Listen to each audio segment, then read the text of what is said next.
Why we decided to do the road trip in the pouring down rain is beyond me. You guys know January has the worst weather around here. Now, Dathan, I don't know why you have such a problem with the road trip. I kind of like road tripping. Tripping. You tripping. I like road tripping. You know what'd be best for you right now? Look to your right and count the raindrops on the window. When you have the results, then text that to everybody in your iPhone, okay? Kind of sounds like fun. Keep them occupied for a while. Dad! What? I have to go to the bathroom.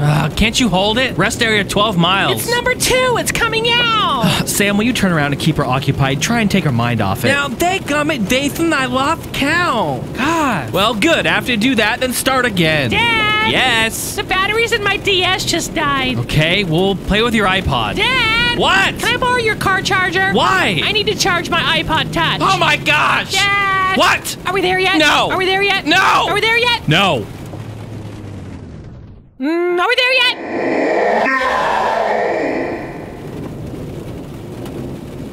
Okay. Mark my words, the next time I'm road tripping. Shut up! I'm doing it the right way with Cruisin' USA. Cruisin' USA. Yeah.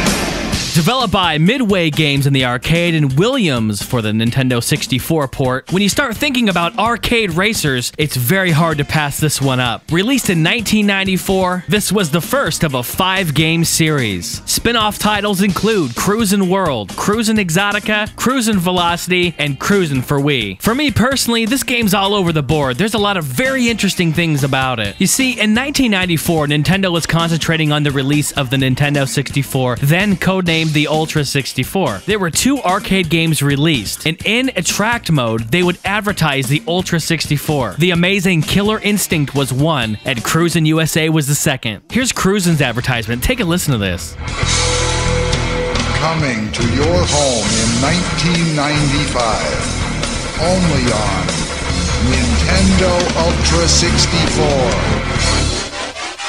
And here's the advertisement in KI1. Available for your home in 1995. Only on Nintendo Ultra 64. Killer Instinct. Wow.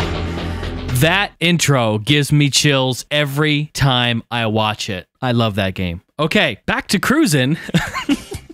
What a contrast. So Midway made this game, and they're heavy hitters in the arcades as we all know. They created this game using their Model V unit hardware. Looks like this. Also, this game was lucky enough to get the DCS sound system, which was very nice. So what's interesting about this is Midway released it, Nintendo published it, Nintendo had plans to distribute it, so they put their logo on everything. The whole cabinet had their logo on it. I mean, they advertised the game in there, they were stating in Nintendo Power that it would be a launch title, and after delay of the 64, we kind of lost interest, and then 2 years later we finally see the 64 come out and no Cruisin'. Okay, so here's the deal. Here's the timeline. Midway released it in 94. Model V unit hardware. Problem 1. Nintendo 64 hardware isn't quite up to par with the V unit hardware that Midway was using at the time. So what? Nintendo's jumping the gun on advertising for it, saying, yeah, it's gonna come out. They were trying to make a port, having problems doing it. Problem number 2. Nintendo went to Williams and said, hey guys, look, we like the game, let's keep it intact, try to get as close as you can, but we're gonna have to take out some things. We want to censor it a bit. You know Nintendo and their censoring. They want it all PG for kids, and especially back then. So Nintendo kept coming at them with different things to try to change this, change that. There were only 2 really big main censorship issues in the game for Nintendo. The first one was with the animals. You know how you can hit them and they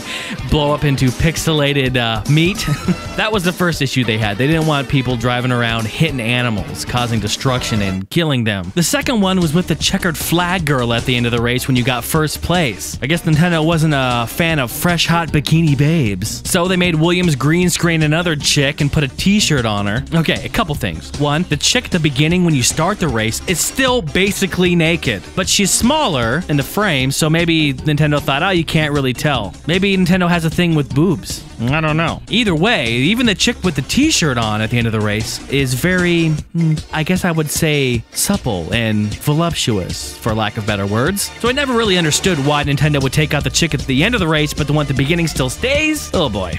Either way, to tell you the truth, when I was young playing this game in the arcades, I thought it was the best part of the game to see that chick at the end and at the beginning. It was pretty sweet. I was young. Come on, cut me some slack. All right, sorry. Well, back to the timeline now. So when this game was finally released in 1996, that's right, 2 years after its initial release, the arcade hardware was outdated, and the game just really wasn't that polished on the 64. There were other games taking greater advantage of the 64 hardware at the time, so it just kind of got pushed under the rug. To be quite honest, I don't think the game looks too terribly bad. I think the game has nice coloring. All the colors are vivid and nice. The frame rate's solid. The draw distance is a little interesting there. So the game plays decent. The issues that I have, and I think most people would agree with me, are entirely with the game engine here. I just hate how everything reacts. I hate the physics more than anything. The physics are just so screwed up on this game. And I can't forget the AI. There is something messed up with the AI. And this is hard for me. I don't want to bash the game, but unfortunately, and I love Williams, and I love Midway, and I love Nintendo, but unfortunately, this port is just so messed up that there's not a whole lot good about it other than just the arcade craziness gameplay, which is, in essence, really what it's about. I mean, it's not supposed to be a simulator. It's not supposed to be anything more than a steal your quarter arcade racer. That's exactly what it is. But when stupid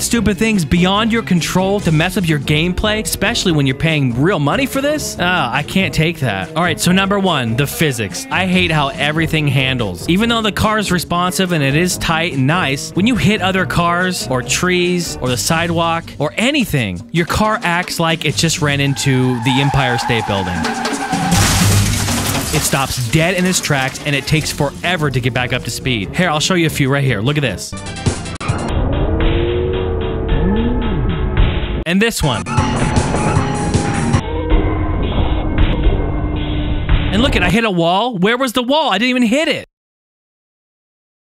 Only thing that works fine is when you hit the barrels or the construction signs out there. So everything is just really jagged and jerky, and I just hate it. Just hate how that controls. There's also places where there's big breaks in the road. It's like cracked open and there's jumps, so you gotta jump over them. But it's just so weird when you jump and then you land. The car goes straight up and then it doesn't even touch the ground sometimes. It takes a while for it to register. It's just so off. The physics are messed up. The car, it's like a brick going through air. It's ridiculous. Now the second and probably the last big thing I want to talk about is that the artificial intelligence is whacked. Going back to the physics, if you touch any one of them, you're done for. The car stops dead in its tracks, so you can't touch anybody, even slightly. No bumping or nudging in this game. Not only that, they are ruthless. They are out for themselves, they are cutthroat, they are bait and switch, they are all the above. Okay, so they're coded to go a certain way on each track. That's right, that's how all games work. Problem is that things happen for no reason. You can be driving next to an AI opponent in the lane next to you, and he'll just cut over and nail you. No reason, just nail you. Or come up from behind and just ram you. And then that's all over. And then you spin out and then you get last. They just cut lanes for no apparent reasons. And when there's cars oncoming traffic, they'll swerve into your lane. It's like the AI performs as if they're on rails. Like they drew a line down the middle of the road for each member. And if you're in that line, you're history. It really, just like they're on a roller coaster. Roller coaster from hell. So if you have a game and your game engine sucks, your physics are horrible, the AI is terrible, and they cut you off and ruin your game, then you have to rely on your controls and you have to rely on your sound. The sound, there's nothing really too much to say about it. It's your typical racer. The music's pretty good. Sound effects are pretty decent. It does use the DCS sound system. That is a nice upgrade. But you also got to rely on your gameplay at that point. And if your gameplay is bad because of the other things I mentioned, you don't really have that good of a game all the way around. So like I said, it's a really tough one for me to talk about because don't get me wrong, I love this game. I still love playing this game and I do still play it from time to time. If I see it in an arcade somewhere, I do play it. It's great. With this one specifically, you just really have to know what you're getting into, and it's usually not going to be a whole lot of fun. I've been known to sometimes just sit down on the 64 and go all the way through the USA and beat it. It is a very fun experience, and I love doing it. Just don't expect it to be a Daytona USA or Virtua Racer or Sega GT. It's not even close to any of those. But I did have a couple of really close encounters while playing this. I want to highlight those again.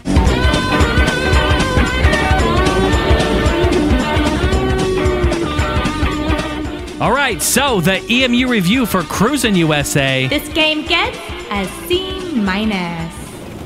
Dad!